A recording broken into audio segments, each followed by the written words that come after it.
Hoje eu vou orientar os pais em que os filhos têm dificuldade em história e geografia. E são muitos os casos. Como levar os nossos filhos a obter o melhor resultado nessas duas matérias? Primeiro, sala de aula. Na hora que o professor começa a trabalhar, o aluno tem que estar com o caderno aberto e buscando colocar no papel os pontos mais importantes que o professor está falando em sala de aula. Porque quando ele for estudar em casa e ele tiver essas anotações, tanto aquelas que estão no quadro como aquelas que foram faladas pelo professor e não foram registradas, estão ali. E no estudo ele vai lembrar de toda a aula.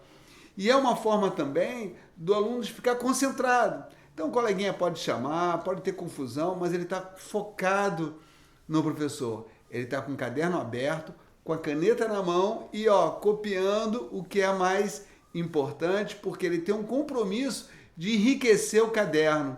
Enriquecer o caderno é fundamental. Outra, na hora de estudar, como é que estuda? Como é que se estuda história e geografia? Eu vou lendo.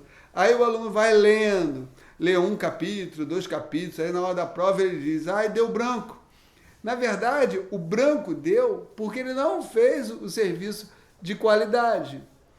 Essas matérias nós temos que estudar da seguinte maneira, preferencialmente, parágrafo por parágrafo. O aluno leu o primeiro parágrafo, entendeu, sabe o que significa cada palavra. Se ele não sabe, ele vai no dicionário, busca o significado, fechou o parágrafo. Ele só vai para o segundo parágrafo se tiver o entendimento no primeiro. Por que isso? Porque os alunos saem lendo tudo sem ter a compreensão. Ele não sabe nem o que as palavras significam. E uma outra coisa, ele lendo direto, a mente vai para vários lugares. Então ele está lendo a primeira página, mas ao mesmo tempo ele está pensando no almoço, está pensando na namorada, está pensando em 1000 outras coisas na hora da leitura. E aí ele lê 2, 3 páginas, e se você fizer uma pergunta a ele, ele não sabe. Mas por que ele não sabe? Ele acabou de ler. Então, ele acabou de ler, mas o pensamento dele esteve em vários lugares ao mesmo tempo. Quando ele vai parágrafo por parágrafo, ele está concentrado. Ele tem ali o compromisso de buscar as informações mais importantes de cada parágrafo.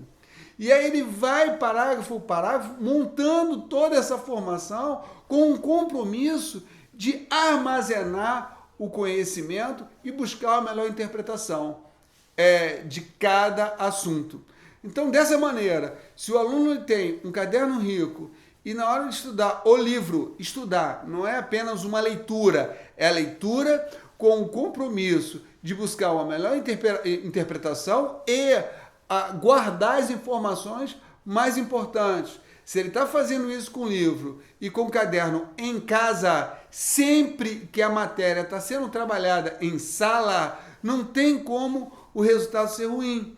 O aluno ele não pode deixar para fazer isso na véspera da prova, porque são muitas aulas, são muitos conhecimentos.